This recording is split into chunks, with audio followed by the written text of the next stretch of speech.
pursuing research in national background implementation. She was elected a fellow of the Ghana Academy of Arts and Sciences in October 2003. Shall we please welcome her?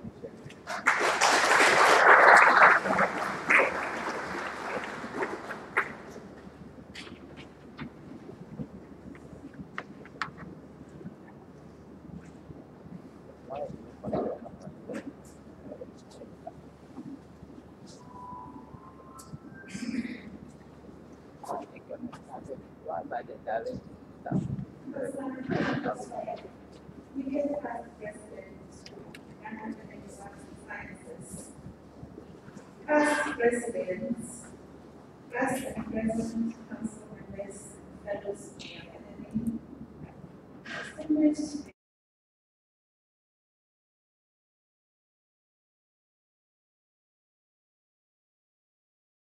school, which is the other school. And to know that, give them all my classes. I will give you an answer. There is a country. The name is Ghana. Ghana is very rich, brilliant people. But I don't know how it is that one cannot put together a wealthy country with brilliant people. Because we don't always get it right. But we have the United Nations to the rescue with 17 ideals. No poverty, no Andam, all of those. These are ideals. And Ghana is striving towards their needs. So I will be here with water. Yourselves, your children and grandchildren will have a fantastic country because we are on the path of following the Sustainable Development Goal MDGs. We have two brilliant people to speak to us to start this public forum going. Mr. Kordzo, Sedegah, an economic specialist, UNDP. Mr. Sedegah is a product of the University of Ghana. After graduating in BA Economics with Geography and Resource Development, he has traveled widely and studied a lot. And now he is the manager for the Inclusive Growth Cluster in UNDP, Ghana. He will tell us what this impressive phrase involves. He's been working in Uganda, and Lesotho, and other places. Distinguished ladies and gentlemen, Mr. Sedegah is knowledgeable in the current development paradigms, and he can teach us a trick or two about the programming tools, policy instruments, and services that will lead us into Ghana with a lot of wealth and abundance of clever people. Distinguished ladies and gentlemen, Mr. Kordzo Sedegah.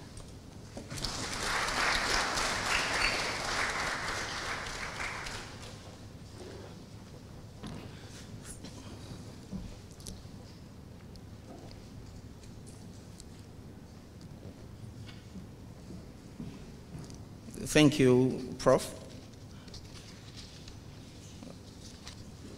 The Honorable Chair, the President of Ghana Academy of Arts and Sciences,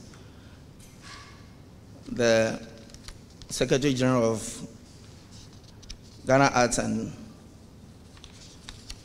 Academic professors, my senior colleague, Dr. Grace Bediako, and students, ladies and gentlemen.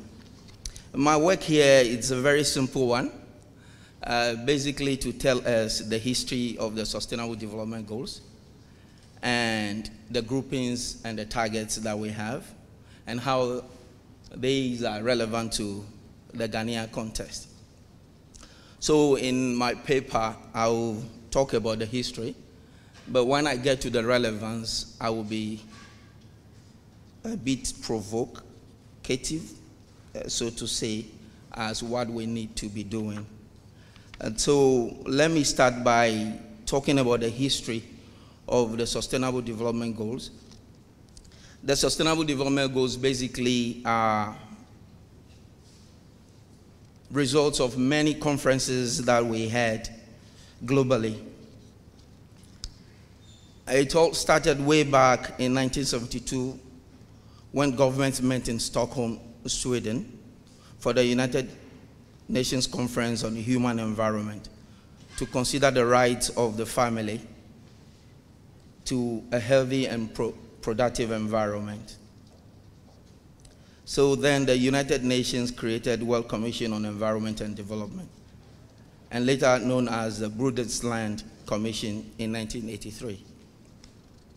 And later in 1982, the United Nations Conference on Environment and Development, or what is commonly known as Earth Summit, was held in Rio de Janeiro, where the first agenda on environment and development, also known as Agenda 21, was developed and adopted. Following that, the UN Conference on SDG, Rio de Janeiro 20 plus, Rio de Janeiro plus 20.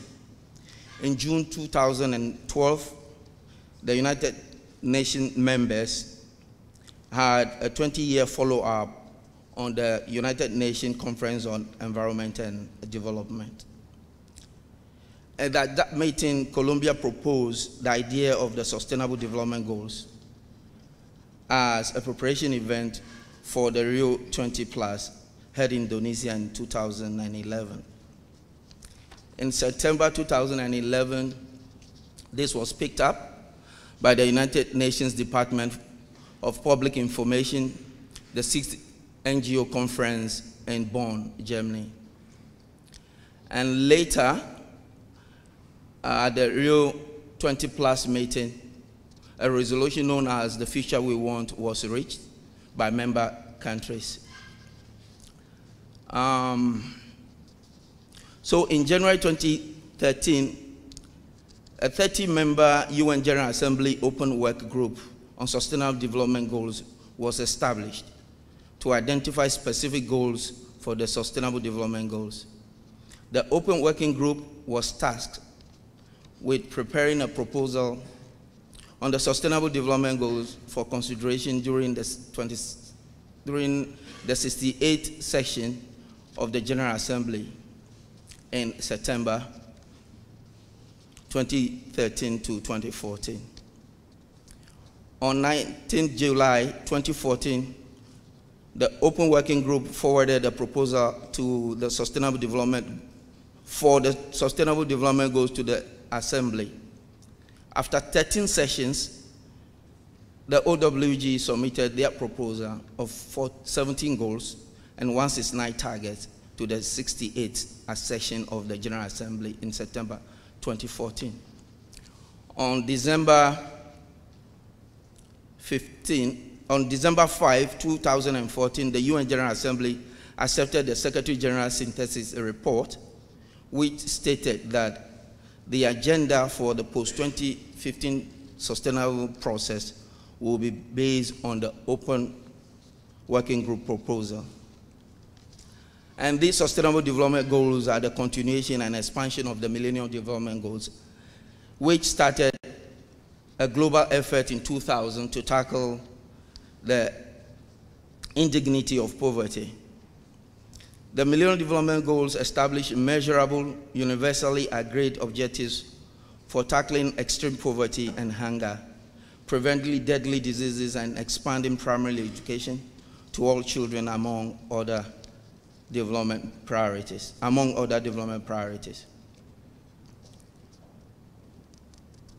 The MDGs later, for 15 years, driving progress in several important areas, with much on reducing income poverty, providing much needed access to water and sanitation, driving down child mortality, and drastically improving maternal health. The SDGs led to the global movement for free primary education, inspiring countries to invest in their future generation. Most significantly, the MDG made huge strides in combating HIV/AIDS and other treatable diseases such as malaria and tuberculosis.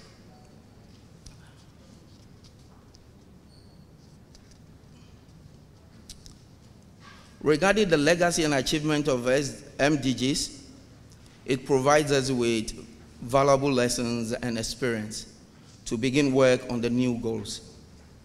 But for millions of people around the world, the job remains unfinished. We need to go the last mile on ending hunger, achieving full gender equality, improving health services, and getting every child into school beyond primary.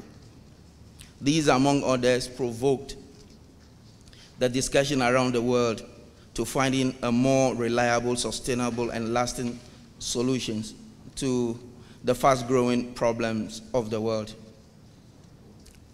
To this end, the SDGs became successor to global development goals of the MDGs. The SDGs are a bold commitment to finish what has been started and tackle some of the more pressing challenges facing the world today. All the 17 goals interconnect, meaning success in one affects success for the other.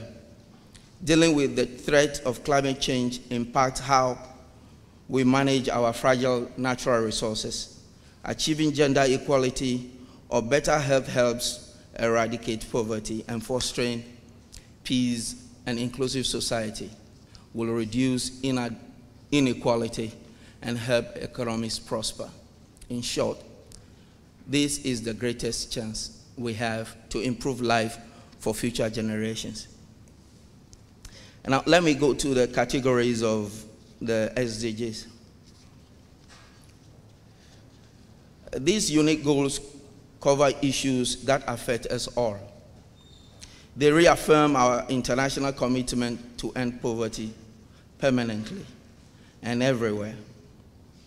They are ambitious in making sure no one is left behind.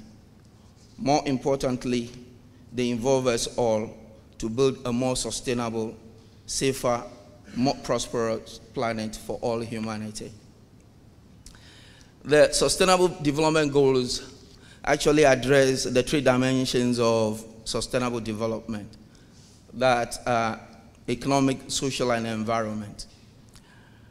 This is very important because the 3 development goals, economic, social, and environment, interlinked with one another, and the SDG seeks to ensure that these are all pursued in unison.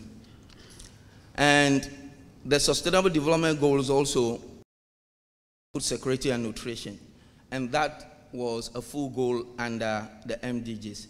Now, why these happen is to lay more emphasis on some areas that were not achieved. Goal 7, for example, that talked about environment and sanitation under the MDGs, has about 6 goals under the SDGs. These include goal 11, 12, 13, and 14 and 15. Now, goal 8, which talks under the MDG, talks about a global partnership marked to the global partnership of goal 17. However, goal 17 was more in-depth, and in talking about the means of implementation, goal 17 dealt with where we get resources to do this, where we have data to be able to measure our progress, how we work with other countries to be able to achieve the Sustainable Development Goals. I don't know how many minutes I have, so I'm skipping a lot of things. I hope that the paper will be made available to others to look at.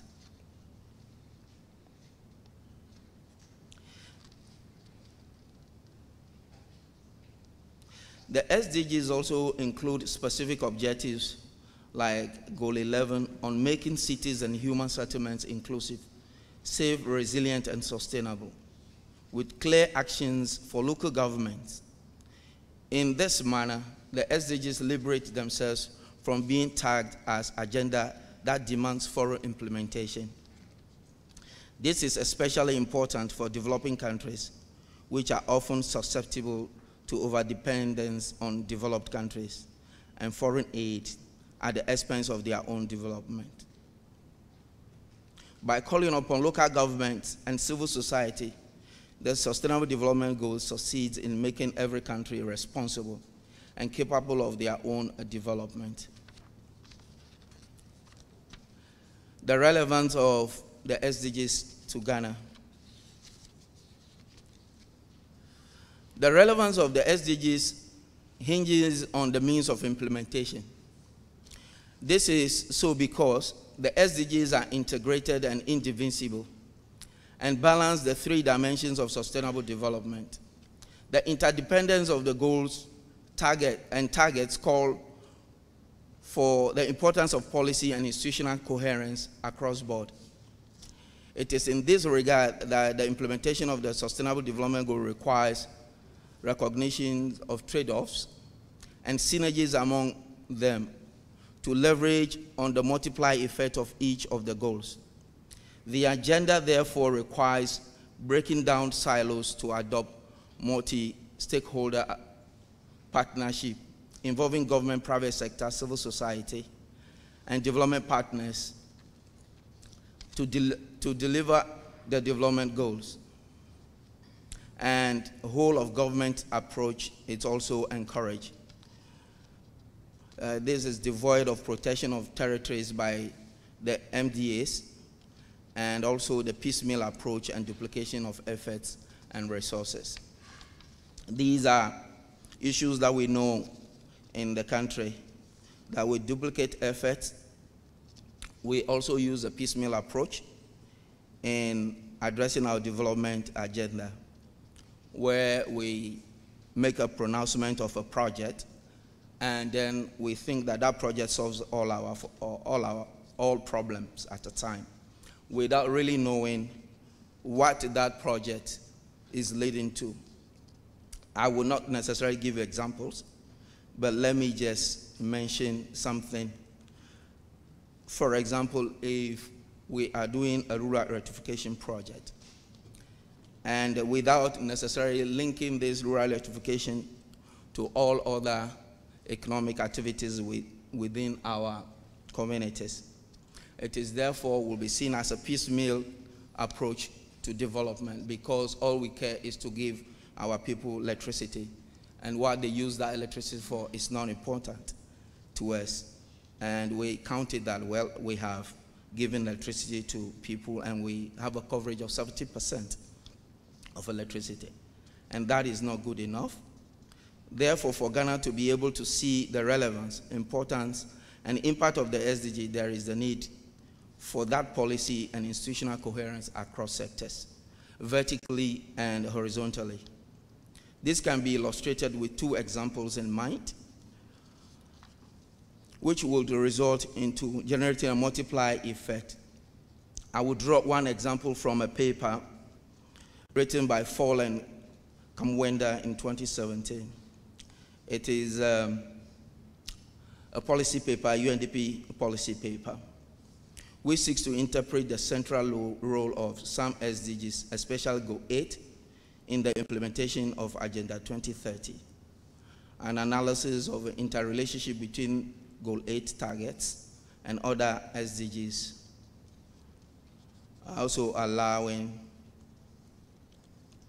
for consideration, for prioritization. Let me just read the example, and then I will take another example, and we see how this works. To further appreciate the need for Ghana to ensure policy and institutional coherence, let us examine the interplay of Goal 8 with other goals.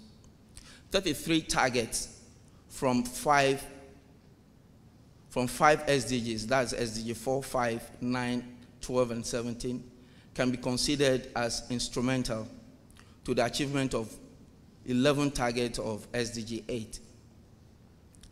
And in the analysis of the interaction, one can derive two considerations. First, the need for a transformative growth, which must be significant, not only more than 5% growth on average that we always have, but to be different in terms of inclusiveness and sustainability. Secondly, the extricable intertwining of different goals, sustained growth, inclusive, sustainable, and with full employment requires considering the linkage between growth, income distribution, investment, technology, education, infrastructure, and sustainable consumption and production.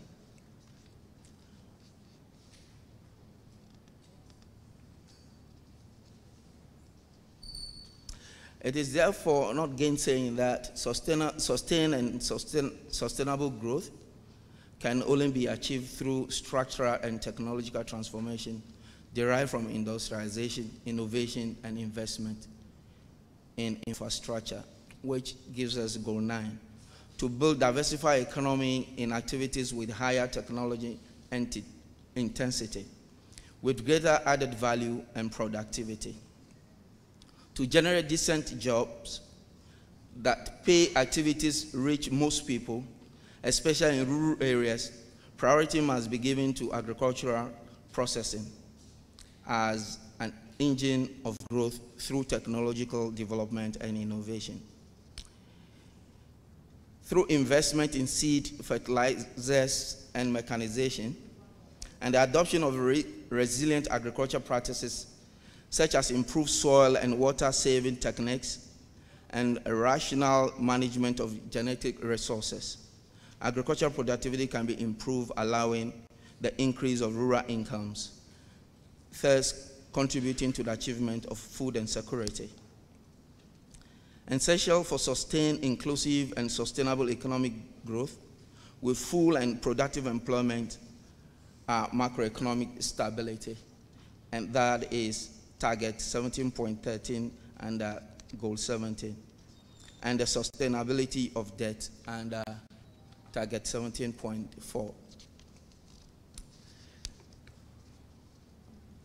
Let me take an example of what a clean energy can also do if we actually practice an integrated approach to development. So clean energy, which is Goal 7, helps improve factor productivity by promoting agro-food processing and the preservation of products like vegetable, fish, etc. It therefore boosts domestic wealth creation, that's Goal 8, particularly at the rural level, and scales down poverty, inequality, food and nutritional insecurity. So we're talking about Goal 1, 2, and 10. Clean energy through the construction of biodigesters reduce women's burden of fetching firewood and thus give them more time to devote to education and other productive activities. Thus, women will enjoy improved income and health. The use of biodigesters also help to halt deforestation and preserve the environment. Access to electricity improves education and health through domestic lighting, lights for educational experiments, and improved functioning of health services. I want to say that these examples are very simplistic though, but I just want to give the trends and the mechanism which the implementation of one goal can achieve. another goal. Improving health, education, and environmental protection contribute to reducing non-monetary poverty and inequality. This will increase the attendance rate and quality of services. Lastly, the availability of electric power will facilitate the functioning of water supply structures.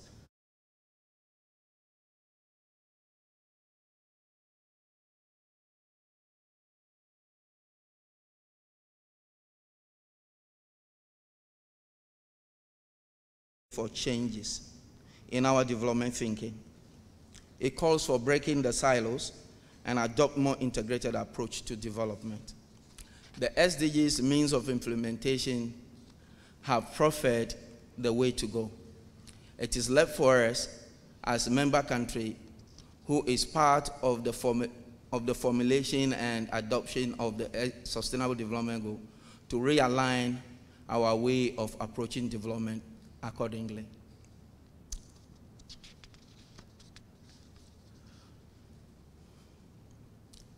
The SDGs, let me give some, maybe 2 or 3 recommendations, then I leave it here. The SDGs recommend 3 sources of financing for the implementation, the means of implementation. The first one is the Official Development Assistance, the ODA, and debt relief. The second, encourage countries to mobilize resources internally. And the third, countries individually and collectively should tap into new and innovative sources of finance. And now the second and the third are very critical for our situation, since ODA and debt relief are, especially the ODA is dwindling at a faster rate, and debt relief is a thing of the past that we are not having. Therefore, we are to mobilize domestic resources. And one thing that we can do is the development assistance that is available to us, we therefore need to use that to ensure that we improve our domestic revenue mobilization.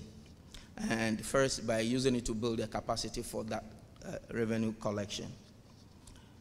International support is also needed to address this, to address issues of tax evasion and avoidance, transfer pricing, illicit financial flows.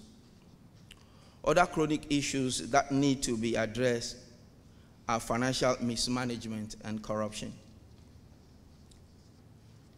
Therefore, there is a need to pay attention also to expenditure efficiency, where cost of contracts are not bloated. The Sustainable Development Goals recognize the potential role of trade as a means of implementation.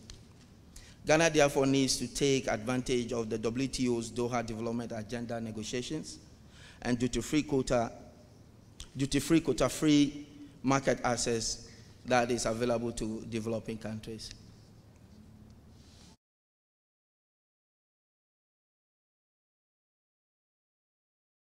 Something that we always know. And it is also not important just to have in name institutions that promote export.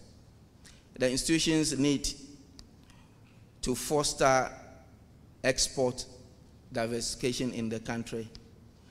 And it is also not enough just to, it's also not just enough just to tour other countries and see what they are doing about their exportables. And we come back to say we need to think outside the box and be innovative. Another way that we can also promote the implementation of the Sustainable Development Goals is to attract foreign direct investment.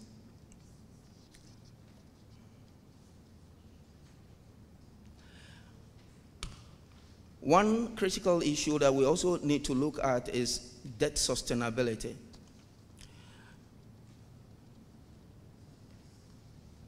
In actual fact, debt it's not a bad thing, but it depends what we use the debt for. If we use the debt to finance our productive capacities and to regenerate income, that is a good debt.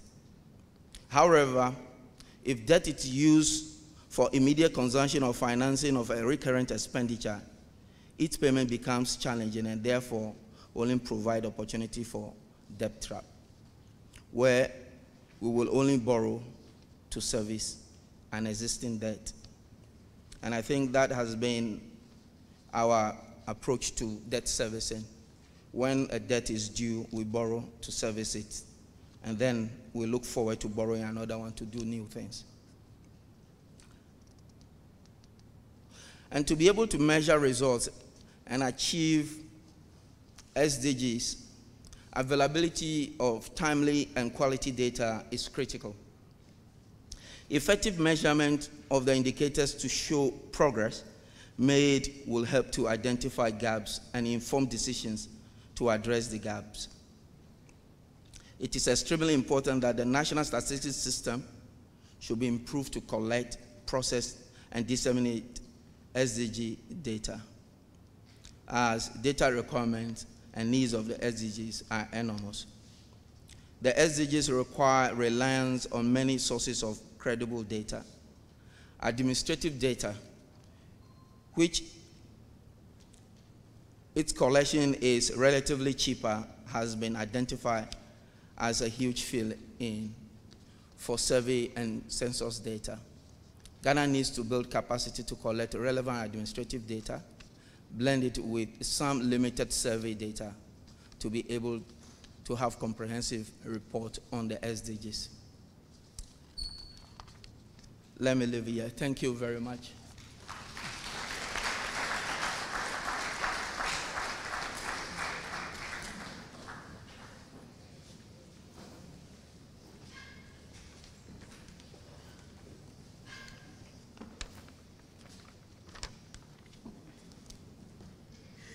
Distinguished ladies and gentlemen, the second speaker for the evening, Dr. Grace Bediako. I used to sit in front of the television and I was just, wondering, this lady who knew everything, she has an answer for every question that is put to her on the television screen. And it's only recently that I have actually met her in person. Now, Dr. Grace Bediako is the Acting Director General of the National Development Planning Commission of Ghana. She's the chairperson of the Ghana Statistical Services Governing Board, and we know that it was at the Ghana Statistical Service where she was formerly the government statistician. Before then, she was the head of the Social Statistics Section and head of Demographic Statistics Section. Dr. Bediako has had extensive experience in preparing methodological publications and capacity building in the collection, compilation, and use of social and demographic statistics. We heard how the first speaker was suggesting that it is important to collect and analyze data to meet the SDG goals. Also, collecting and compiling gender statistics, population and housing census, civil registration and vital statistics, and international migration statistics. And all of this she has done by using her PhD degree in demography from the University of Pennsylvania. Distinguished ladies and gentlemen, Dr. Grace Bediako will continue.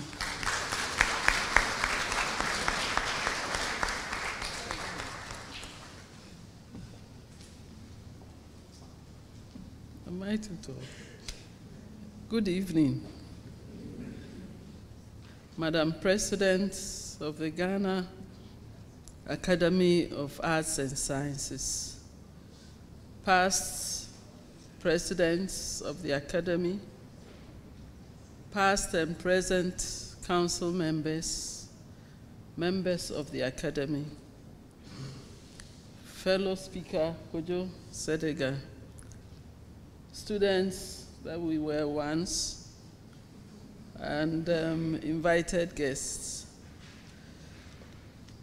The previous speaker has said a lot about the SDGs and the MDGs, linking them.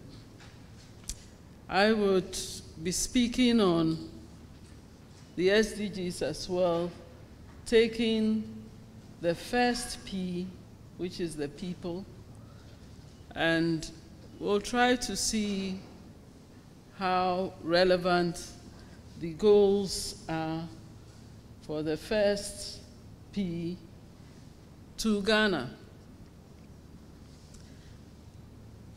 As we heard from the speaker, the Sustainable Development Goals, and often also referred to as post-2015 goals, really came out of our experience with implementing the MDGs, the Millennium Development Goals. The main objective was to produce a set of universal goals which address the pressing global, environmental, political, economic, and social challenges. The 2030 Agenda for Sustainable Development, and there are so many ways of referring to it, we'll hear a few more throughout this paper, includes 17 goals with 169 targets. And these were adopted by 193 countries, member states of the United Nations, in September 2015, and Ghana was one of the countries that signed on to the Sustainable Development Goals. So we began to implement it in 2016, January. The set of goals are all interconnected, as we heard, and they are supposed to help us ensure that children are given quality education, not just education, but quality education, and reduce poverty. In fact, if it were possible, eliminate it completely, leaving no one behind, promoting peace and inclusive societies, reducing inequalities. So generally, it's believed these SDGs are a tall order, and it's often wondered whether we are not all being too ambitious. In the end, we will have to decide whether we are too ambitious or not, because the question is, which one don't you do? So the SDGs are the globally coordinated effort, and we began to tackle poverty, as you know, from the MDGs in 2000. The set of the goals, 17 goals of the 2030 Agenda, are critical to address the challenges that is facing humanity and the planet. The SDGs are also clustered around the Ps, as you heard. But how are all these relevant to Ghana? As we heard before, Ghana implemented the MDGs, and in fact, we had them MDGs fully integrated into our medium-term policy, development policy frameworks. And the policy frameworks are generally translated into sector plans and district plans. So once we have our medium-term policy frameworks reflecting the reflecting the MDGs, the plans also reflected the MDGs. So at the end, when we assessed on adopting a new strategic policy framework, we saw that the SDGs had covered 75% of the issues that we were already addressing. What it means is that having moved from MDGs to the SDGs, and the way the SDGs are fashioned, you can tell that we're really moving from MDGs, Millennium Development Goals, to the SDGs. Once we did that, a lot of what we're doing or implementing as our national development framework were already taken care of. So, in a nutshell, the SDGs are highly relevant for our development agenda.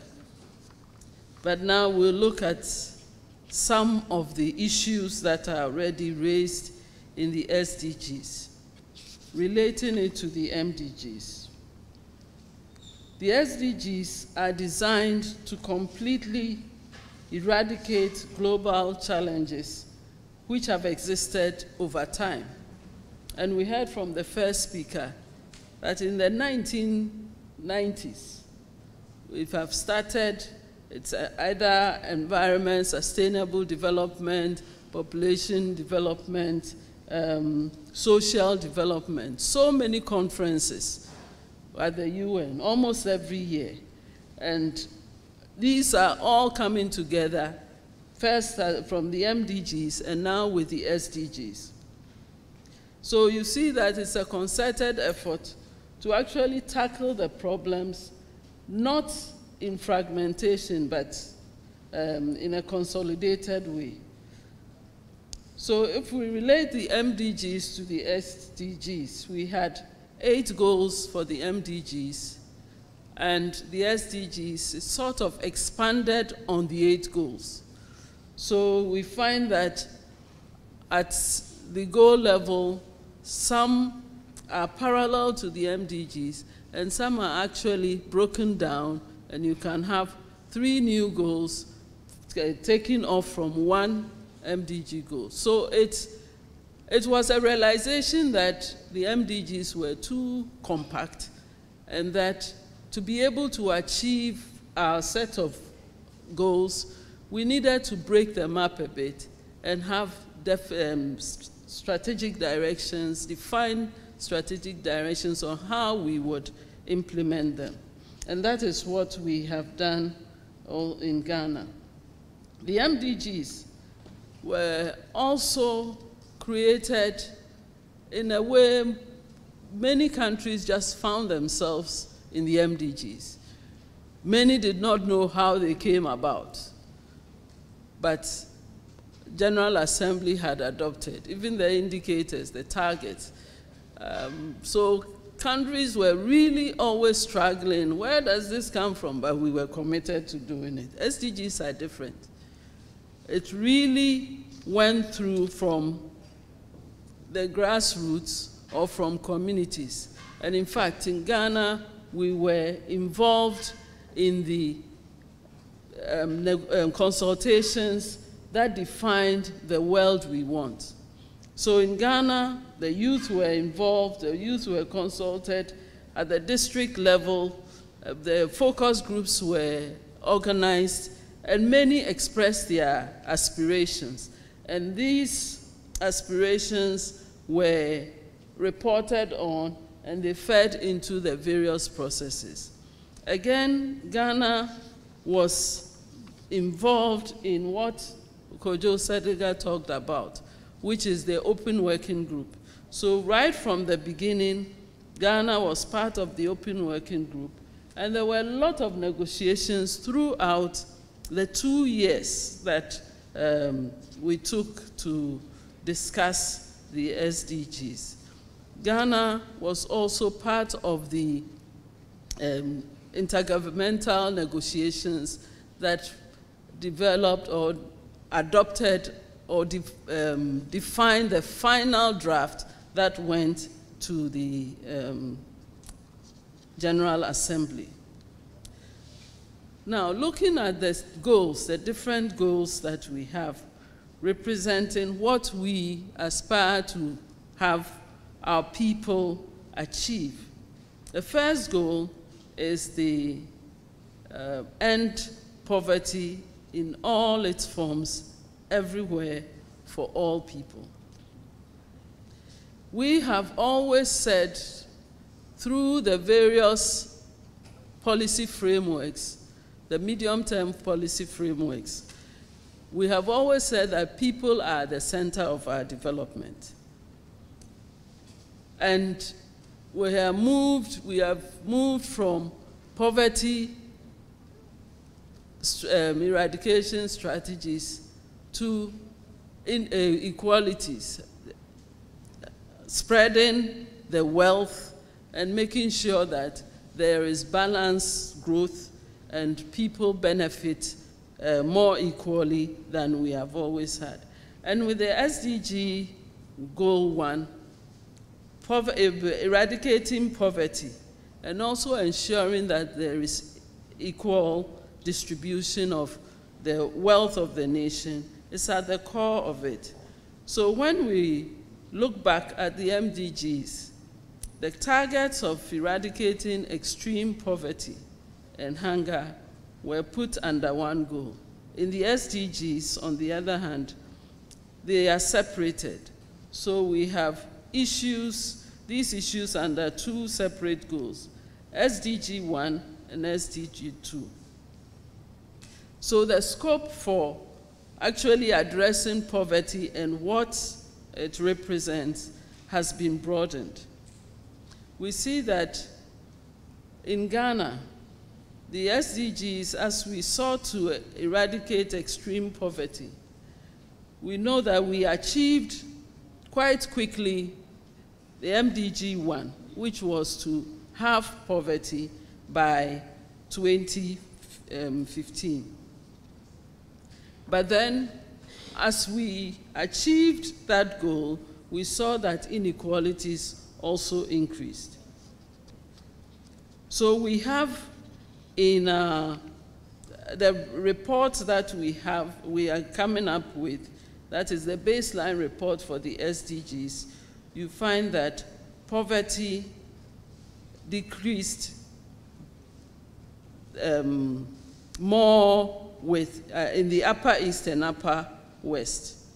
And in the southern regions, it was smaller because poverty is at least lower in these parts. But still, you find that we are not where we want to be.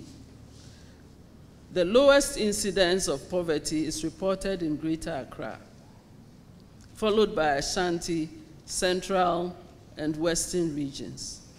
So a lot more needs to be done to achieve low poverty or some balance in the distribution of incomes across the regions.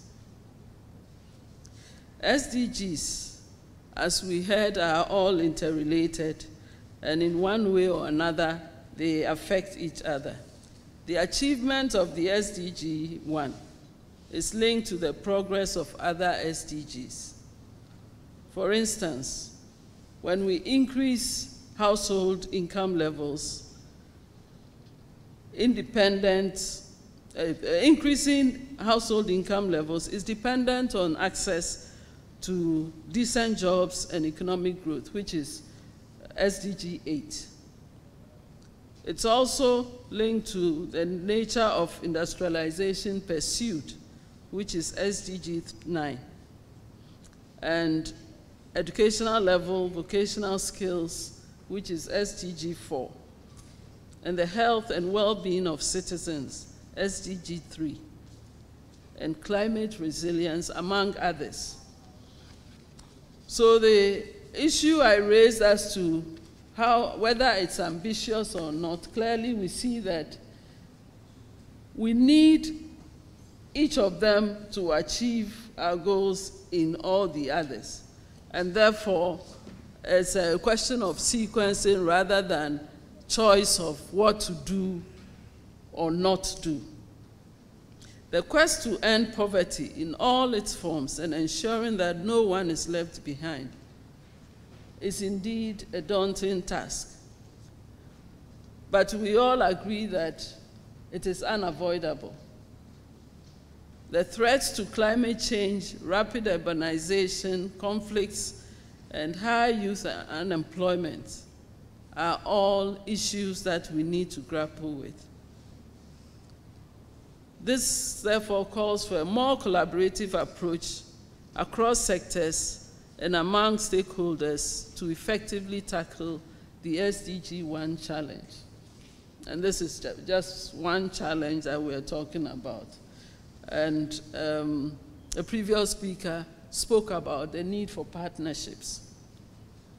The second goal is to end hunger, achieve food security, and improve nutrition, and promote sustainable agriculture. As I indicated before, MDGs was only looking at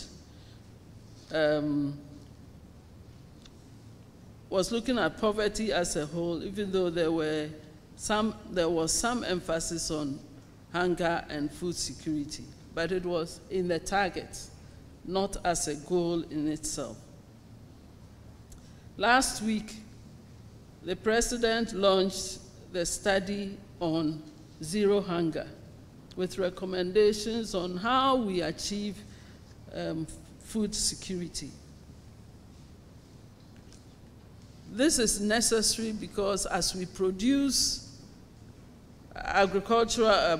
produce foods, we must make sure that we are in a position to supply the food across every year, throughout the year. Depending on other countries for our food will definitely put us in a very insecure state.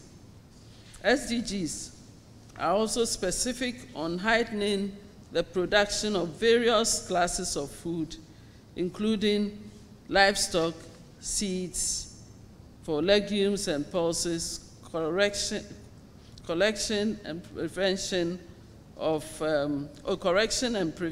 of trade restrictions and distortions in the world agricultural market. And we all know that this is an area where Ghana and other African countries are at a great disadvantage. The push for zero hunger and improving nutritional intake is very important for individuals and national development. According to the first edition of the Roadmap for Scaling Up Nutrition, which Ghana has been involved in since 2010, planning for nutrition has the likelihood to ensure healthy and better future for our children. And women, in particular, contribute to livelihood, reduce poverty, and drive economic growth. I think one statistic that Professor Kusa was always quoting, and all of us marveled at, was the fact that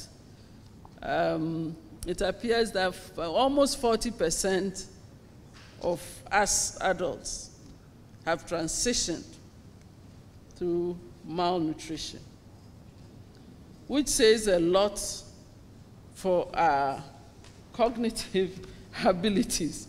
And so as a country, we really need to fight on this front, fight poverty, and fight malnutrition, undernutrition, to make sure that our children are well-fed, balanced diet, so that they can develop their cognitive skills in a way that will support our development effort. Malnutrition among some socioeconomic groups and geographical areas in Ghana is manifested in the forms of wasting, stunting, underweight, mostly among children, anemia among women in their reproductive years, and an emergence of overweight in both children and adults. And for women, we know that anemia complicates their pregnancies and poses a threat to safe delivery.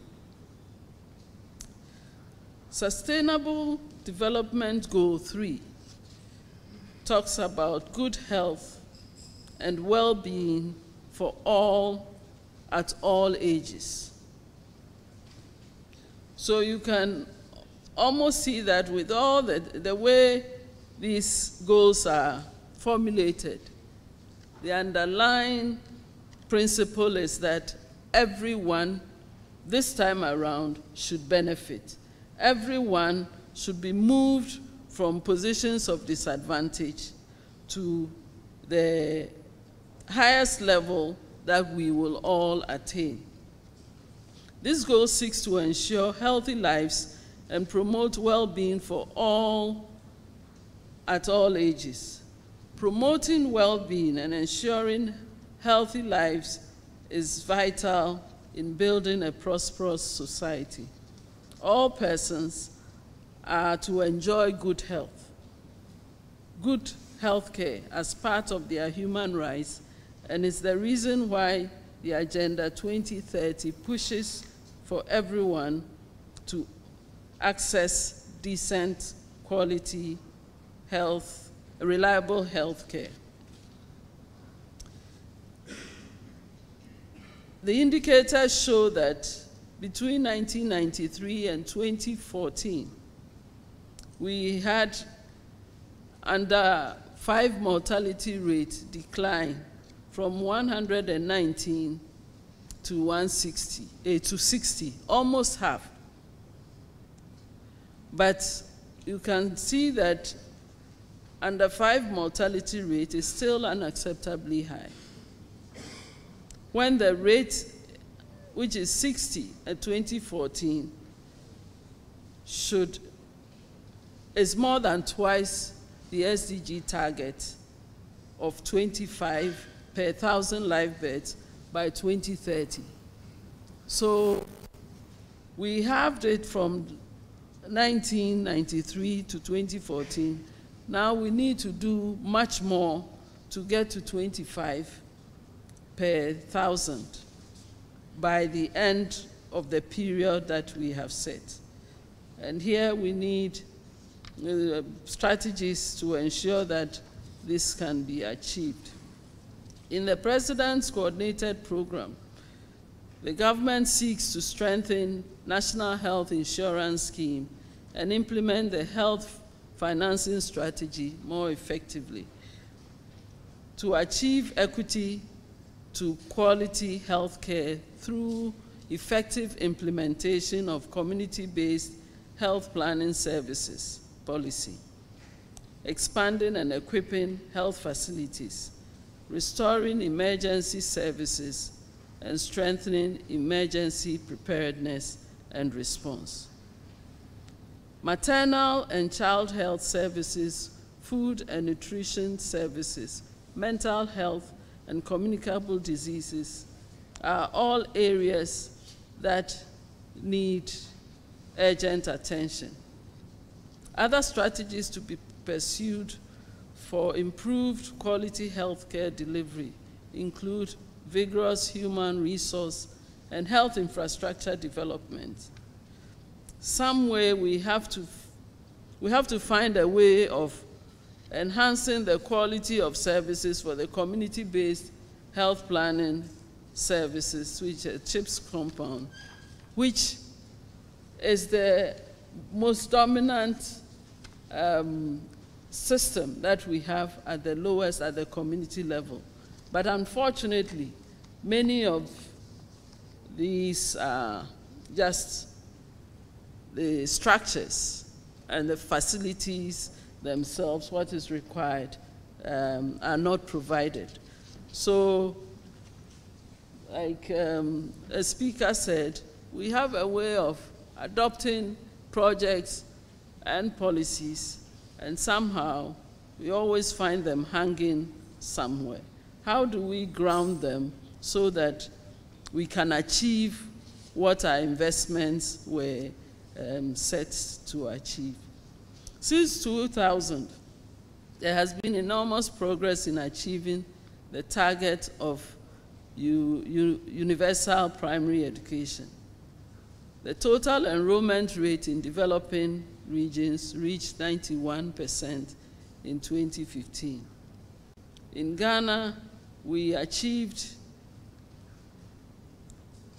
the MDG2, but it concentrated more on universal primary education, increasing education, but not focusing on the quality. Ghana has made substantial improvements in access to basic education, with some challenges at the secondary and tertiary levels.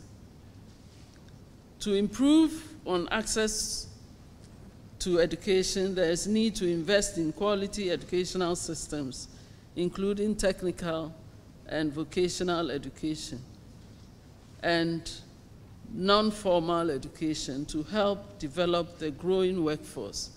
Because many of our population drop out quite early.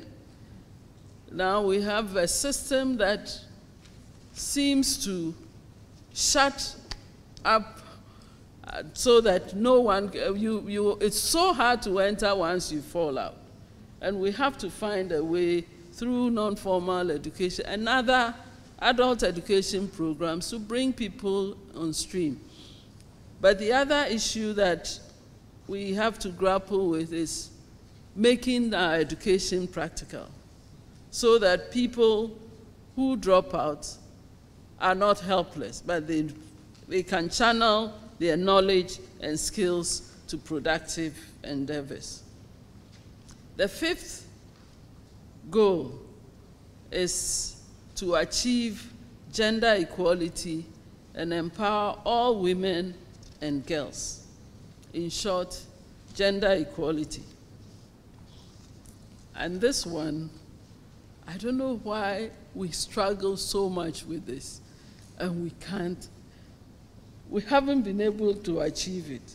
I think we need more cooperation from our men. Because so many years since International Women's Year, series of women conferences, and you still hear people making light the subject of gender equality and so on. But the whole issue is that, and a friend always used to say that people are born girls and boys. And that is the issue. So whatever we do, we have to be thinking of how it affects girls and boys differently, or in the same way, but we have to be thinking about differentials. How we access opportunities differently, how we benefit from opportunities differently, and so on. And how things, normal things in life, affect each sex differently. So this has been on the agenda since 1974, and this time too, we are talking about gender equality and empowering all women and girls.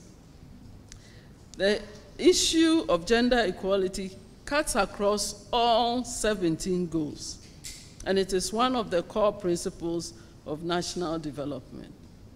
And we have always had it in our development policy frameworks.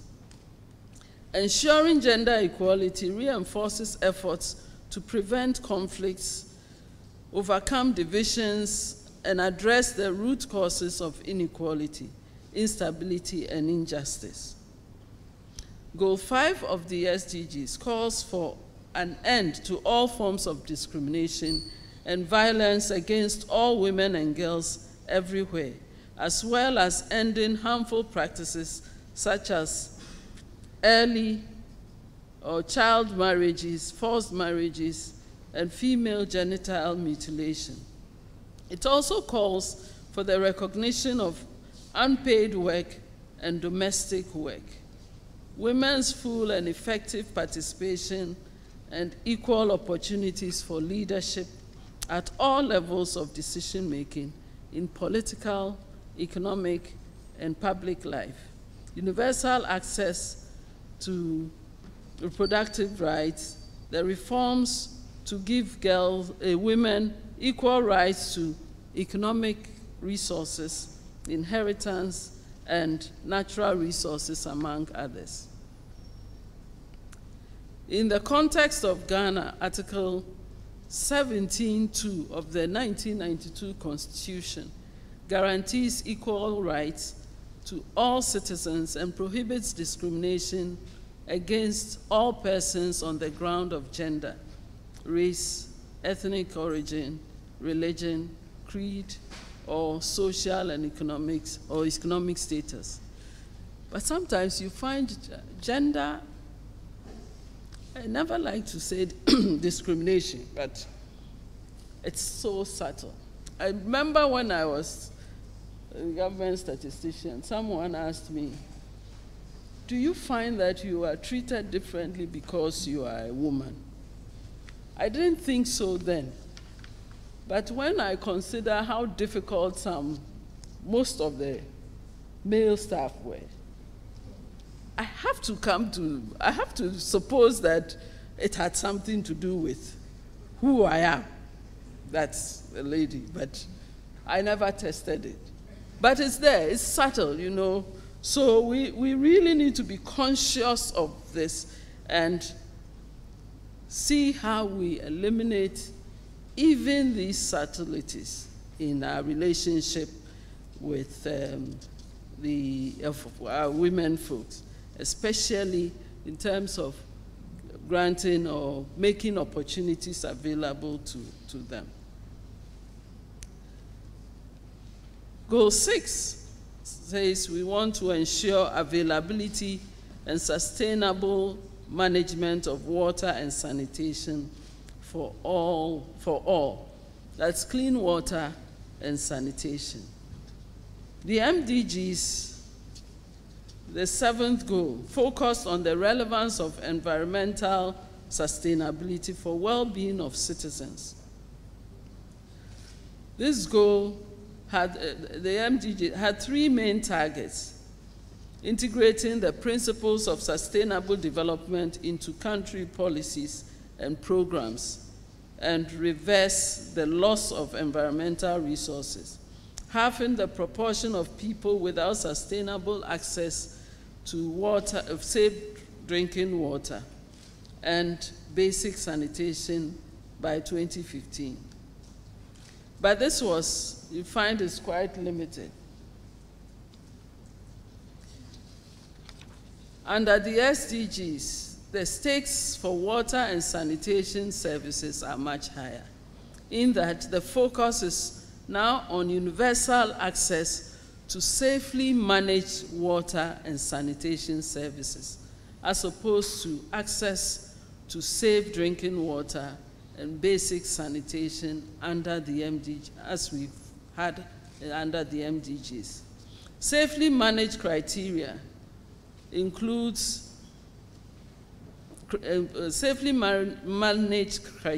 include access to safe drinking water and basic service as defined under MDGs, but also now it means having unshared facility within the household. So for us to achieve these MDGs, it changes the way that households are organized, the communal standpipes, shared toilets, facilities in compound have also to be re-looked at, because they do not satisfy the condition of safely managed criteria. The definition of the various levels of water supply and sanitation services as defined in the SDGs include water from an improved source for which collection time does not exceed 30 minutes for a round trip, including QA. So it should only take 30 minutes to go to the water source and back. And these are something we need to be working on.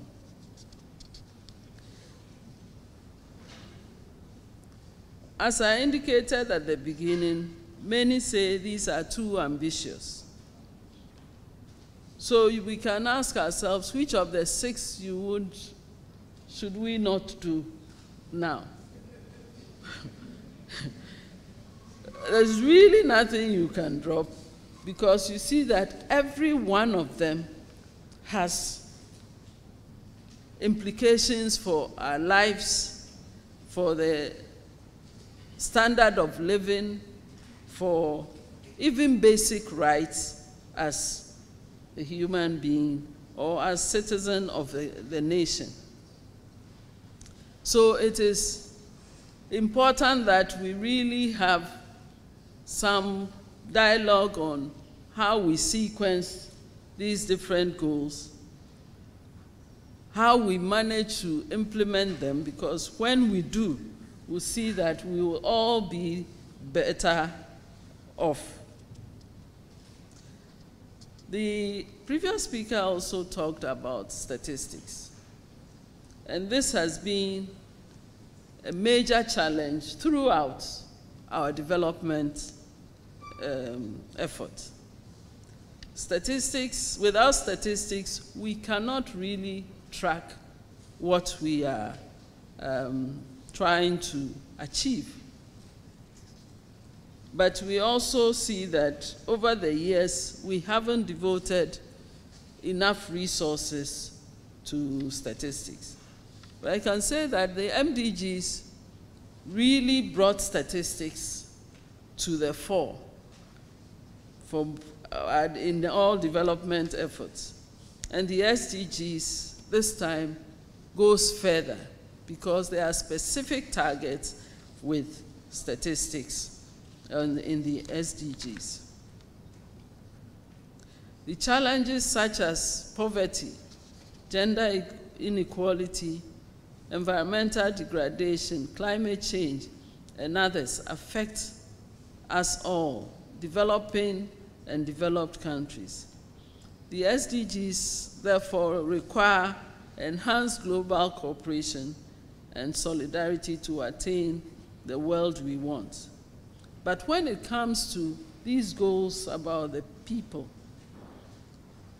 we can say that as countries we are on our own, and we should dig in and find ways of addressing them, because if the 40% statistic is something to go by, it means that if we miss it at one level, we will miss it for years to come. So the choice is ours, and the ball is in our courts. I hope that in the discussions that follow, we'll have ideas from you so that we at the National Development Planning Commission can also be in a position to ensure that we achieve these goals. Thank you very much.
in whatever we do.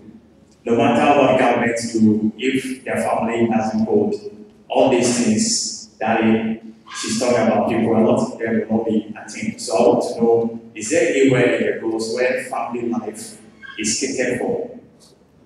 And then I also want to ask, concerning this implementation, is there any where volunteerism is being factored into the strategic framework?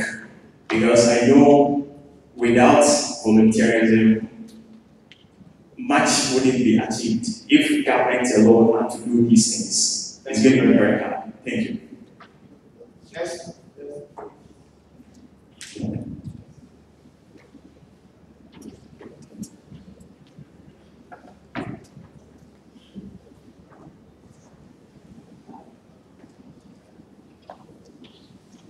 My name is Reverend Bentil. I want to really commend the GAAS Academy of Arts and Sciences for putting up a forum in which there seems to be gender balance.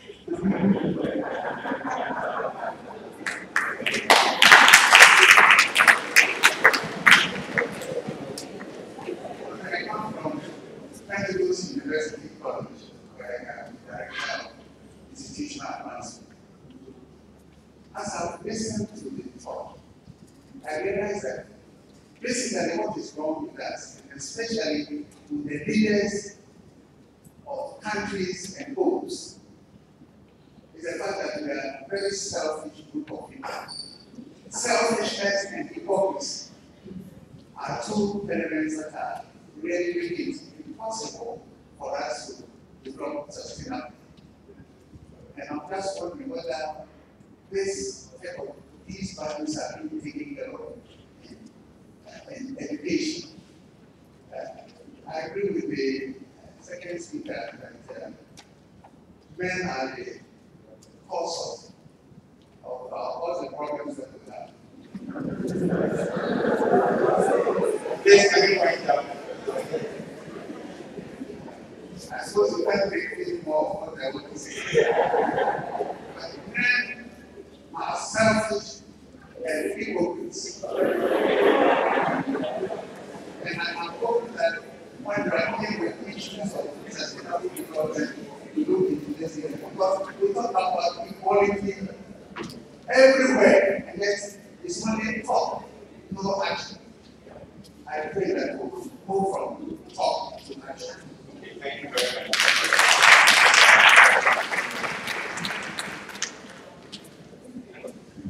My name is Yamacha.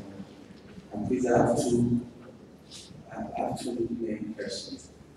The first one is I'd like to know from the acting director general when or where or how we can get a copy of the baseline report. You mentioned the baseline report. And then concerning the issue of gender equality, I know one of the instruments that for us in civil society we've been discussing for some time is the affirmative action bill. So I'd like to get your perspective on both of the speakers, your perspective on that, and whether you think if we're able to pass it this year as promised by our president, whether that could solve the contribution we could make towards solving the gender imbalances in the society. And then finally, this is the last one.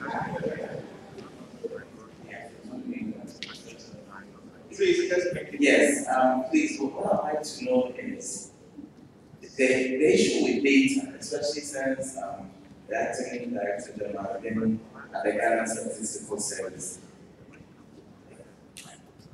Do we have a plan for the country to ensure that we can have a system whereby all the data that we need are being connected as part of the society? You want unemployment data, you have to go back to Ghana Living Status Survey, which is not so current. You want any kind of data. You can't get current up-to-date data in a lot of situations unless you go on the ground. So I just want to look at the plan. We have a vision where we'll get to a stage where we'll have current data regularly. Thank you very much. Shall we please have this speakers?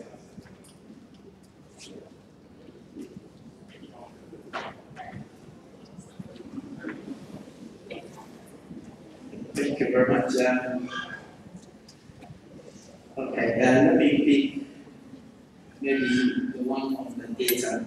And Yao wants to know whether there is a national start plan or all the sort. Yes, I think in my paper I mentioned that the national statistics, we have a national statistics system that recognizes that we need to use administrative data a lot to be able to measure the sustainable development goals.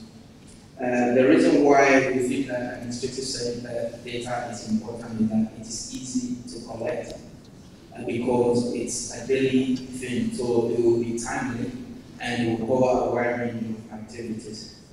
For example, if you go to hospital, the data collected on each patient or the court, they are all there. If we structure it properly, we can extract a lot of things from it for our use to monitor the sustainable development. So therefore, we have a national statistics system and we have a national statistics plan that we are pursuing. Yes, when you talk about not relying on survey, and I think that is why we think that administrative data will be a very important tool to use in collecting data and to complement the surveys. And you also asked us about consortium effects from affirmative action bill.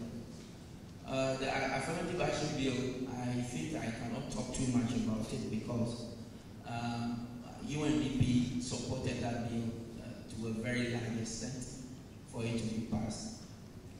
Why it is not being passed, maybe we need to ask governments, the past and the present government, why we are not able to pass it. But I think that affirmative action can actually be promoted even if we do not have a bill. It is just to make a conscious effort that we need to promote women in every endeavor. And I think universities are doing that. I remember the University of Ghana was doing that.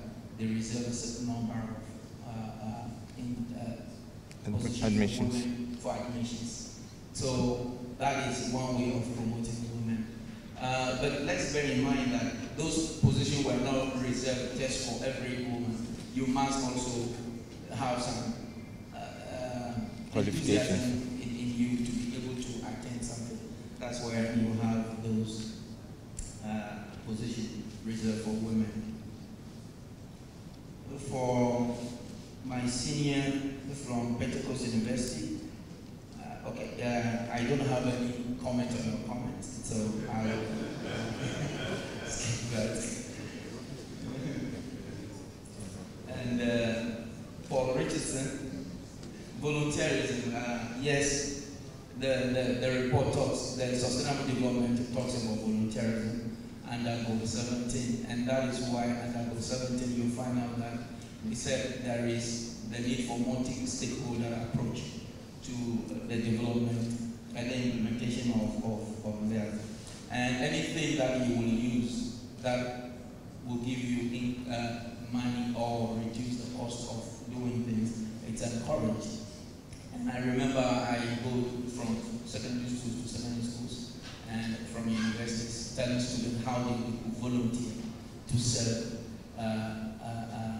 this country and promote the sustainable development goal. And one thing you can do as students is you can advocate for the sustainable development goals implementation. And we always say that when we hold our leaders responsible, they respond to the call of the people. So we can do a lot. We can do community projects, and I know, for example, what UDS does, where every student goes to community to help them. It's all part, even though they are learning, but the way they are actually volunteering their service to that community, because some, they follow up through the project. Family life, I don't know of a family life in the Sustainable Development Goals, but intuitively you can say that family life is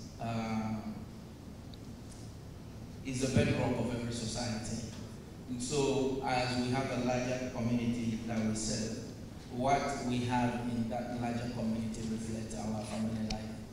And so I will only say certainly that family life is not there for you to see, but it contributes to it somehow, depending on how we ourselves want to implement the Sustainable Development Goal. Remember that implementation of every development agenda, there is no straitjacket for it. So it depends how we come out of it. And I remember somebody was asking me whether we have the cultural issues in the Sustainable Development Goals. And I will tell you, yes, there is culture in it. And maybe we want to see that dancing is in there, and we say it's culture. Remember, production, the way of production is also culture. How we do things is also a way of culture. So culture is embedded in that area as well. I give the decision. You have almost covered it. The family life, as I said, is not there in black and white, but family life underlines all the elements, series, goals, point us to the particular direction, how to implement it, and to make sure we achieve the most from whatever approaches we use. We'll have to build all these values into the approaches. So family life is, for us, in our culture, fundamental. And we have to make sure that these are taken into account. This is taken into account in the way we implement the strategies for achieving the Sustainable Development Goals. We've also talked about volunteerism. The men, it's not men only who are selfish. I think as human beings we are selfish, and we need to find a way of guiding against that. We are selfish towards the other sex. We are selfish towards even amongst our own sexes. We are selfish towards each other. The question is, what good comes from those behaviors, and whether we wouldn't do better or achieve more by being more cooperative with each other.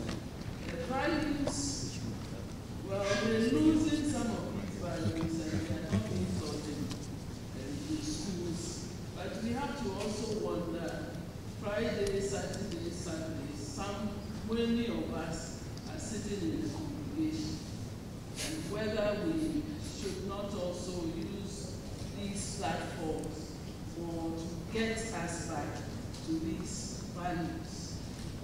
Because the church, the mosques, they wield a lot of power, and they have the attention of the majority of the people. If you go by the census, then it's about 70% sit somewhere congregation. So we owe it to ourselves. It's not just the educational system, but at home and in our religious bodies, we need to bring back these values that will help us be more cooperative with each other.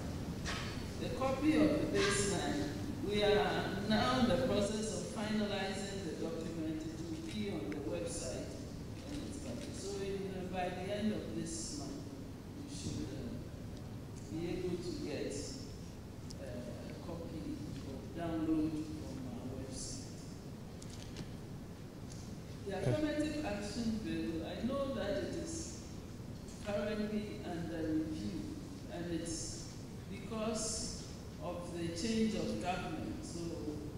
opportunity has to be given to the new government to also make their input. But hopefully soon, following the process, the legal process, I'm sure by the end of the year, as always, we will get it. But whether it says if we pass it, will it contribute to solving gender imbalances? It can.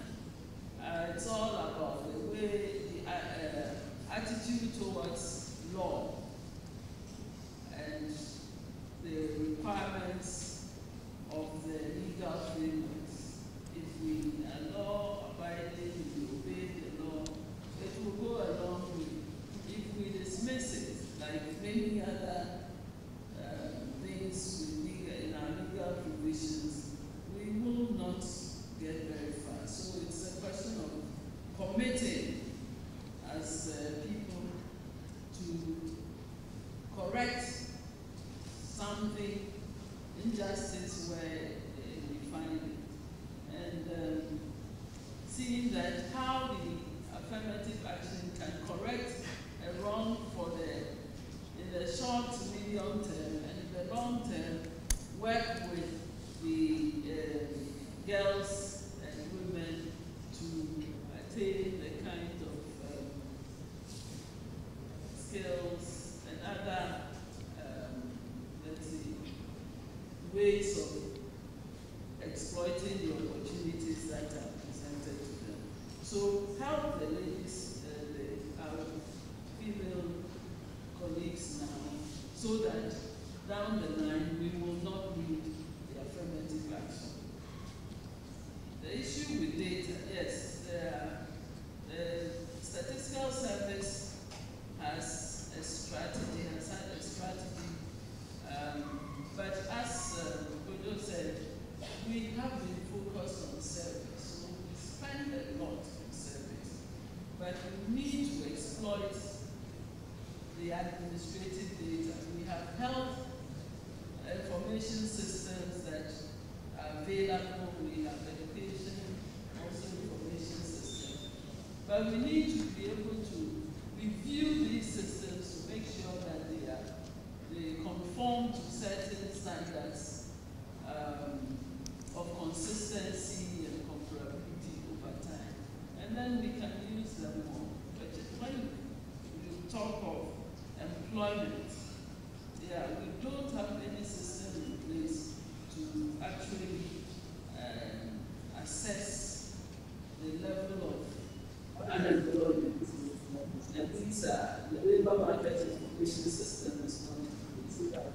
And the strategy will actually address these gaps. So hopefully we will be able to adopt a strategic plan that will find funds to actually implement the strategy. But for the next medium term, improving administrative data is a priority. And it's only that approach that will help us get the data on a regular basis as you have articulated. Okay, thank you. We'll take a next round. Prof, okay. Thank you very much, and I want to thank the speakers for this wonderful exposition. 2 weeks ago, I was with my niece, who is a national service representative, who had gotten a second-class honor from the university. And I had given her some questions to prepare for some entrance exam.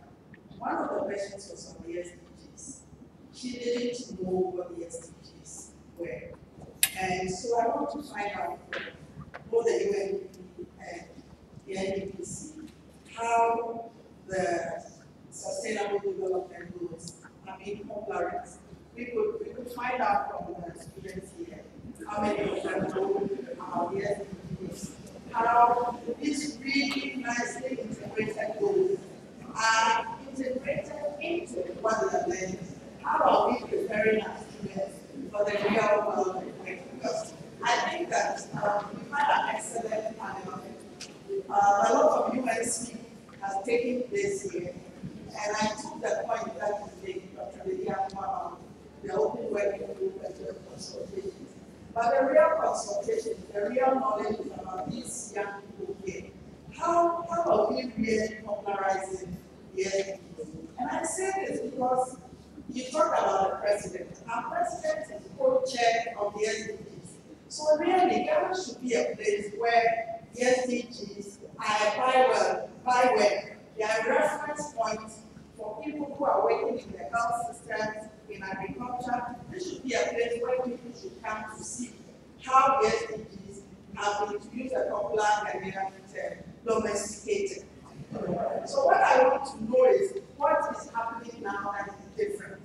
What is happening now that we're doing the SDGs that is different from what we were doing the SDGs.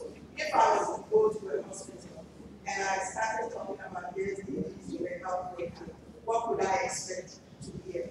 Finally, there was something, I don't know if the first speaker said it before I came, but I want to draw your attention, and I know you know it, about Agenda 2063, the African Union's Agenda 2063, which preceded the SDGs, but actually borrowed from the international system. And I think that it is important for us to emphasize that African Union also include the SDGs. Thank you. Thank you very much. So, shall we get the Prof?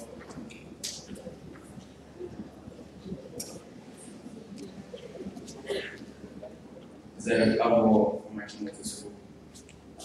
I would like to ask, what are some of the measures that have been put in place to ensure that the SDGs are fully implemented by the targeted time, which is 2030, so that it wouldn't be like the goals are just a cliche, especially that of goal 6. Thank you. Thanks for making it short.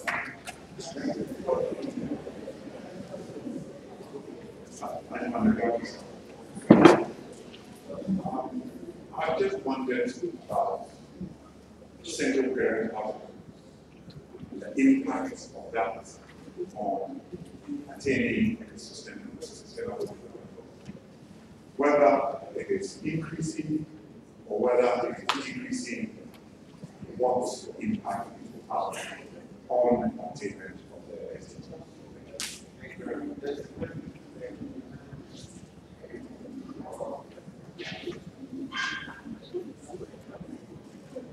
Dr. Dolores, thank you to the speakers for this exposition of the SDGs. Mine is on the gender issue. We always talk about gender balance, gender equality. I will look at it as, you see, that gender equity. Because if we are not careful, in a few years to come, we will start start balancing the male child as well. Because everything is going towards the females. And if we are not also careful, we're going to perpetuate the situation. Because it looks like, let's do it for them. And so now we will start feeling inferior. Because the guys will tell you that if we had to open that or give me that step, where would you be? So we should be looking at equity, where we look at our strengths and then balance the strengths, support each other, so that we don't leave the guys behind and our daughters and grandchildren will get ready to marry. So let's Any last one? Okay. My question to the panel is how sustainable is a sustainable long-term goal? Because I was listening to you and I was thinking, we talk about electrification of rural areas. Most of it will not be able to pay for having the electricity. What are you doing to make sure that you get the electricity without killing themselves to pay? We also talk about development in terms of agriculture. Even the issues about infrastructure, the issues about the issue about value chain development in those areas. What are you doing refer to enhanced security. In the last, we also got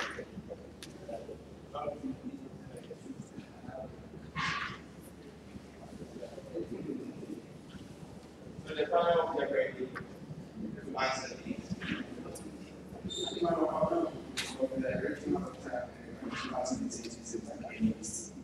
And my question goes to the second speaker.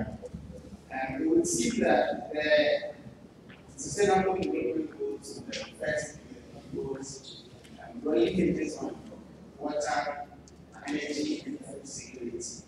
I would see that in our country where we are planning on projects, we don't look at the synergistic approach how to apply these very basic components to foster the development of our nation. Very recently, we went to the biodiversity management. I learned that the biodiversity dam was supposed to be for water supply and energy production. But we realized that in Asia, when they are working on such projects, they look at water supply, irrigation, and then the power production. But in our country, we would say that we just focus on one aspect, neglecting the other. So how can we as a nation synergistically combine these three very important aspects of our nation to foster the sustainable development of our nation? Thank you. Go to the panel or responses. Thank you. Prof. Tijuamen, how are the sustainable development goals popularized? Okay, as far as the UN is concerned, we do a lot of advocacy for the sustainable development goals.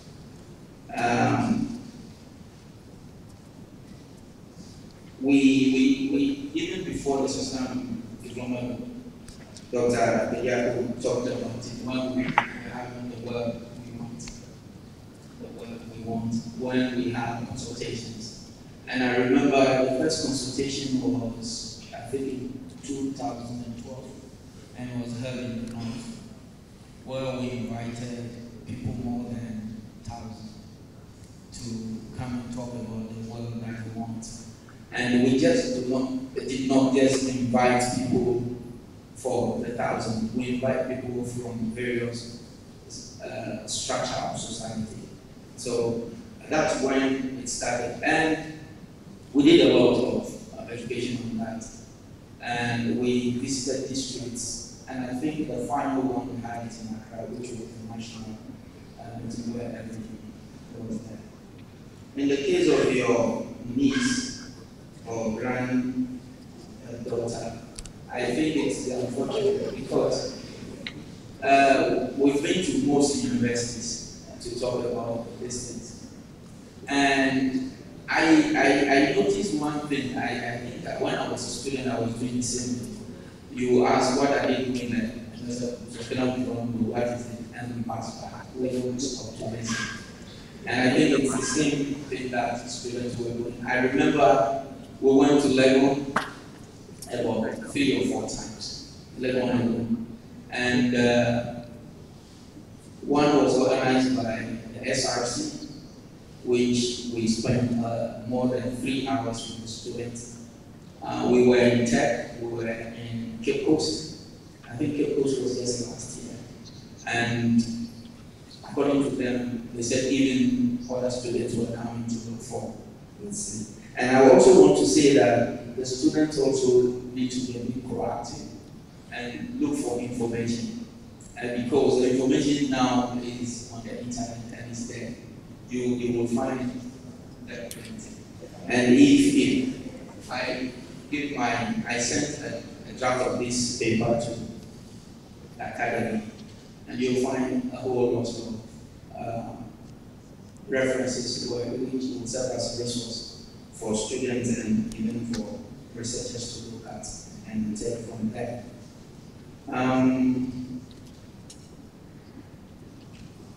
What are we doing differently? I think advocacy, the difference this time is that we are not just grasping, as an Achimota says that we become cliche. We were not just doing that. You realize that both of us, when we did the presentation, we didn't mention that goal 1 is equal to is this all to goal 17 and clap our hands and say thank you. We were not doing that. What we are doing differently is that because under the SDG, that was the SDG, we just mentioned the goals. We have 8 goals. These are the goals we need to implement them. But this time, we talk about the means of implementation, how they will be implemented. And there are a whole lot of things that we can talk about. And I think we also talk about how this particular development agenda is more integrated than the sustainable development, than the Millennium Development Goals. And so we are doing something in that area. Maybe it is not enough. We need to shout about it more. Agenda 2063, yes, it's very important. And I think within the UN, we seriously, especially in the African region, we have seriously taken Agenda 2063 alongside the Sustainable Development Goals, and we are working on it. The NDPC is here without talking for them necessarily, but I know that even the baseline report that is coming, Agenda 2063 is considered in a very large extent. And their development framework also consider Agenda 2063. So it's important to well look at it. Maybe this forum is about SDGs, so none of us mentioned about it.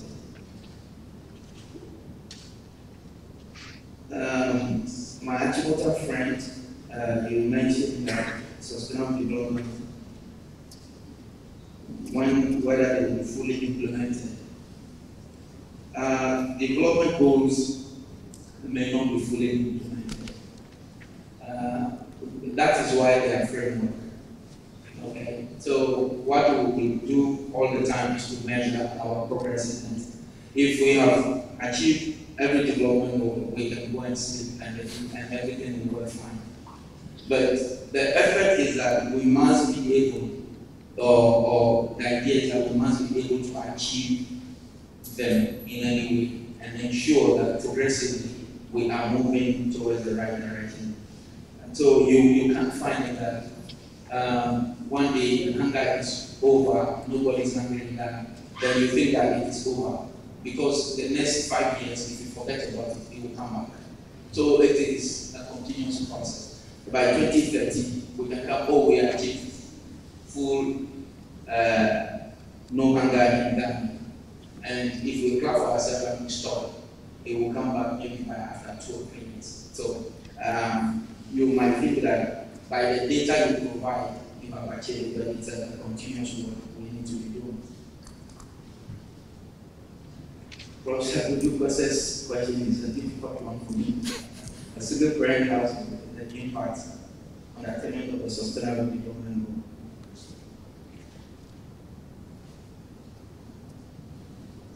goal. Without me getting into social work here, which I am not too competent because I ran away from that class.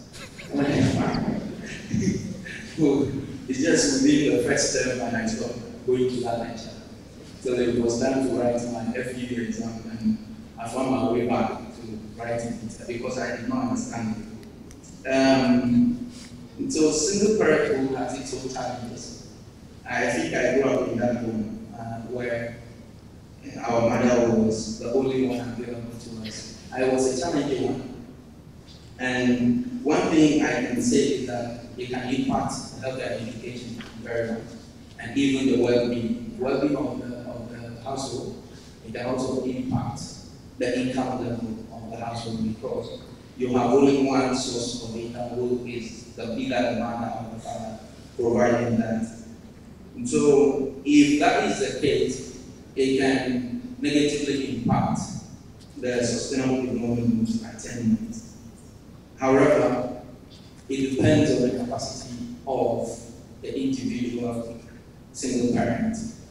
And that individual single parent might be as big as Bediako, and so, and have a big heart, so you might be able to face the storm. So, but beyond that, I don't know what else I can say, but I know it's a challenging situation. Doctor, I didn't hear the name, but I think I had a support or support. Yeah. Dolores. So. Kwapon. Kwapon.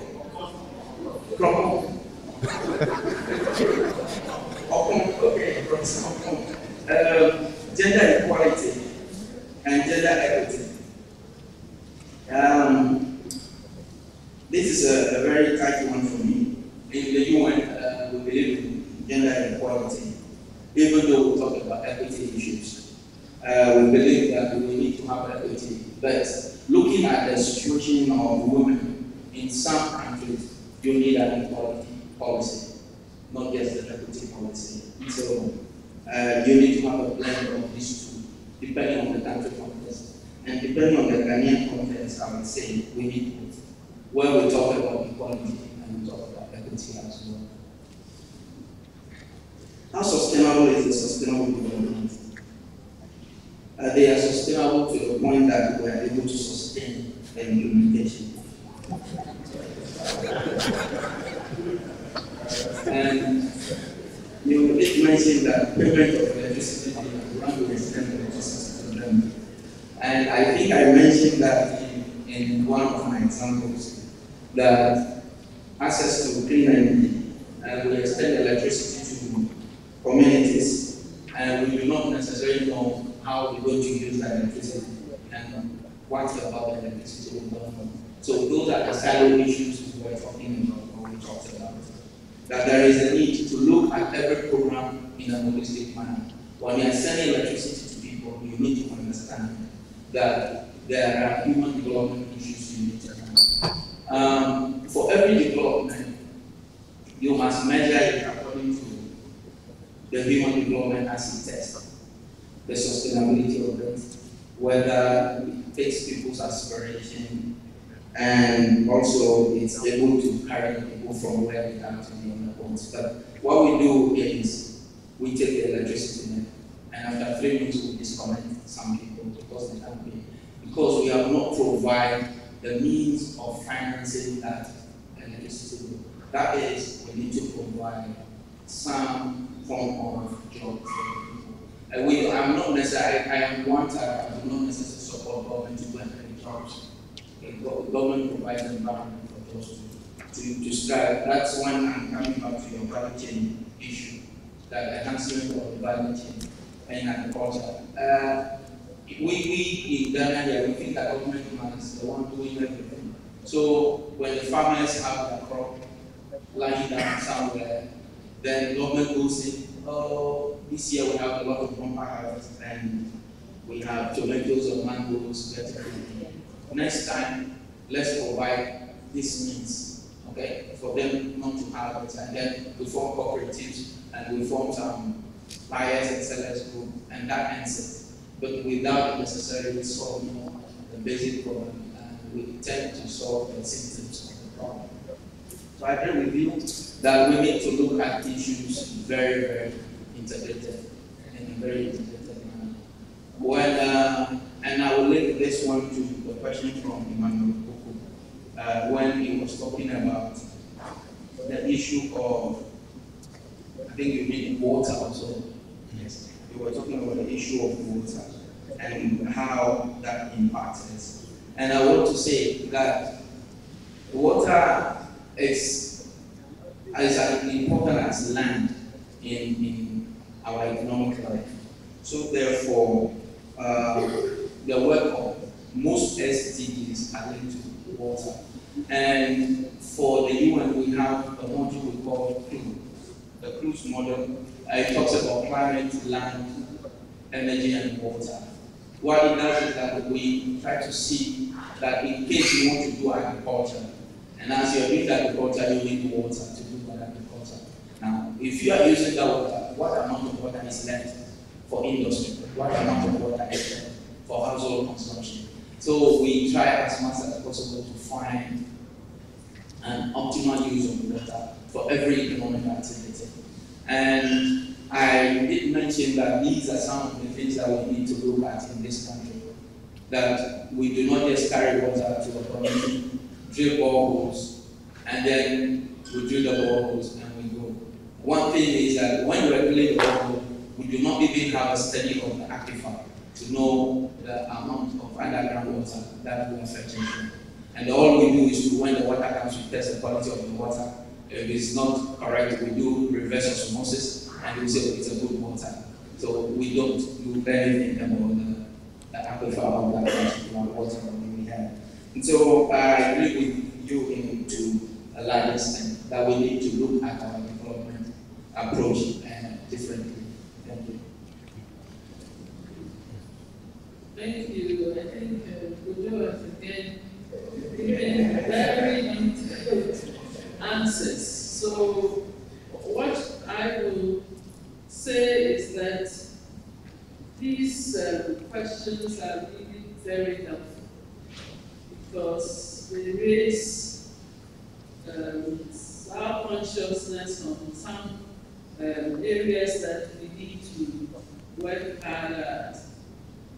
Case in point, this issue of SDGs, who knows it? How are they using it? Do we care? Do we know how it relates to our lives? I think that we need to do more with the advocacy in the training. And as you asked the question, it reminded me of South Africa.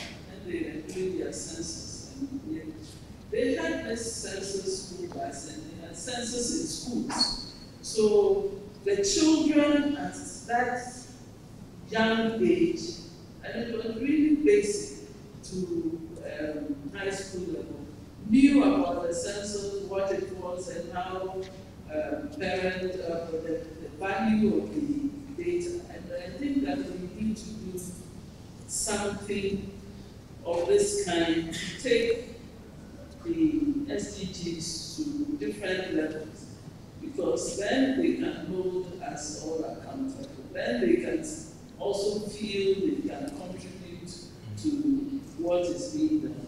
And then sustainable development goals will be sustainable. Then the Agenda 2063, yeah, again, you are reminding me, because the whole our plan and the whole process of incorporating SDGs into our development framework has been jointly with Agenda 2063. I shouldn't have allowed myself to be tricked into talking only about SDGs. So now I know that any time we're talking about SDGs, we have to do what we have always done, which is bringing them to 2063. Because truly they are reinforcing on each other. And we need to make sure that everybody knows the commitments we have made at the regional level, at the international, at the global level, on ensuring that we all achieve the collective goals that we have set. What have we done with the SDG in terms of implementation? In addition to integrating the SDGs into our plans, making sure that we have our goals aligned with the policy strategies that we have. We're also, the Ministry of Finance on that, their side, is also tracking the budgets. We see to what extent the budgets that we have will respond to the SDGs, how much is allocated to the different groups, what is the ratio amongst them. So this is, again, it's building the consciousness about not business as usual, but assessing as we go along how we are responding to the SDGs. Single parent household, I'm sure that's inclusive. And the causes are really what will determine the issue. Because now we have a lot of teenage pregnancies. And these, to the extent that these perpetuate the single parenthood, we are in trouble because the teenagers do not have the means, as we spoke about. Bringing up children will, at that early stage of one's life, will definitely interfere with even your professional development, the way you are able to build a career or income generating opportunities. So, something that I must admit we haven't thought of this angle, but we need to take a look at and see to what extent it will affect our the achievement of these goals and how we then address these issues in the overall plan. Yes, gender issue, gender equality, gender equity, one overtaking the other. The answer is statistics and monitoring and evaluation. If we develop gender statistics, see, every time we talk about education, it has to be, and that's why I said, a friend said, we are born a girl and a boy.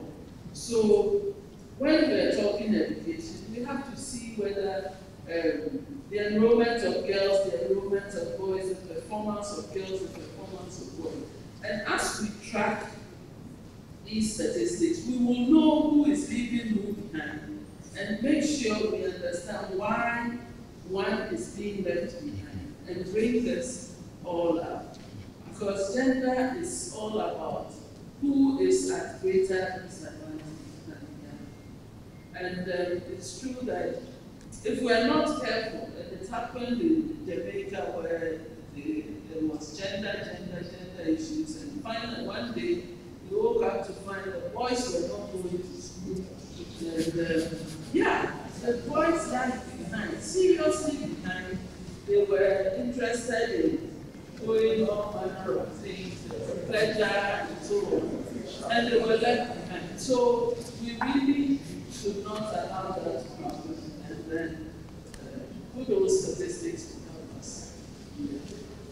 And I think the others have been, yeah, I mean, if we see the need to provide electricity, and we should do rural foods, it must be affordable. See, there should be price discrimination in some way so that they also benefit, and sometimes the well-to-do will have to pay a little more for the other, and we go back to the issue of selfishness. So let's not be selfish. Let's be willing to find others to get the pressures that we have. And synergy, yes, that is what we should do. And again, I take it that we have to take this back and make sure we are actually looking holistically at problems and issues. Already we have said that the SDGs are interlinked and indivisible, and it should, the same principle should apply to all the different ways in which we seek to intervene as the different levels and for the different sectors. Thank you. Thank you very much.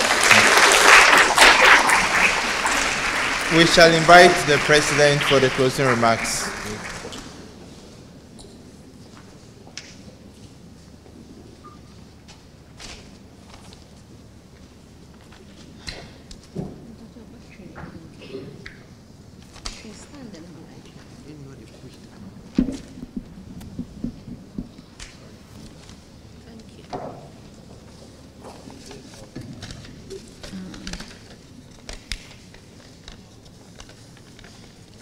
17 goals and more than 100 targets.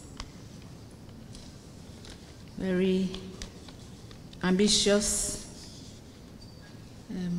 program, prospect. Professor Akilapa Soya slipped out, immediate past president, fellows of the academy. Is that Accra girls at the left side? Yes. Distinguished ladies and gentlemen, students of Achimota, Accra Girls, and Accra Wesley Girls High School.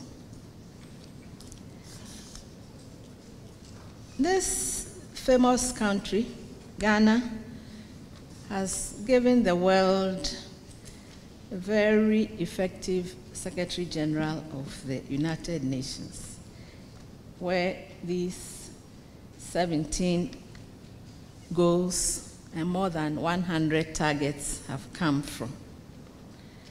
And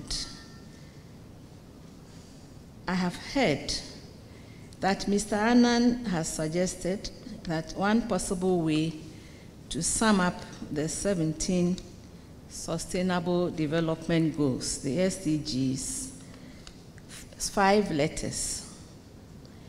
W-E-H-A-B, WEHAB. It sounds like somebody not pronouncing we have properly, but the last letter is WEHAB. W for water and sanitation, E for energy, H for health and well-being, A for agriculture, B for biodiversity, and of course the environment. Please, students and distinguished ladies and gentlemen, I did not hear this directly from Mr. Annan because I don't have a verbal communication relationship with him. I heard it from an Asian colleague of mine. So if my colleague is wrong, I am also wrong. Please apologize to Mr. Annan if I have misquoted him. But since I heard this acronym, WEHAB, I have never forgotten the meaning and the totality of the SDGs. I use it all the time to remember the 17 SDGs and the more than 100 targets. In relation to myself, what they mean to me, the SDGs, and what is expected of me as a citizen of Ghana and a citizen of a prosperous world. So, as for the people who did not attend this evening's very important event, if they don't have a very valid reason, then they have made a very big mistake. You have seen how our two distinguished speakers have done justice to their respective topics. I request of you, please, to join me in a round of applause.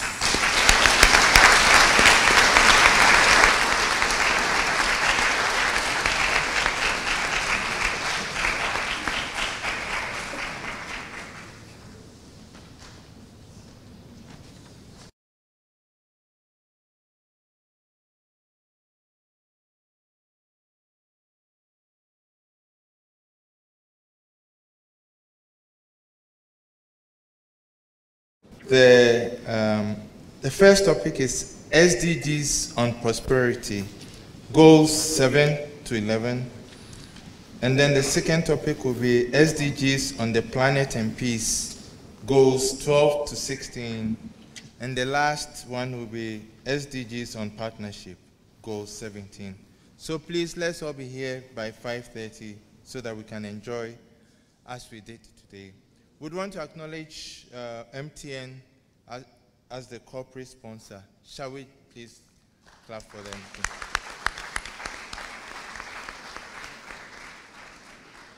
We've come to the end of today's proceedings. Shall we please rise as the platform party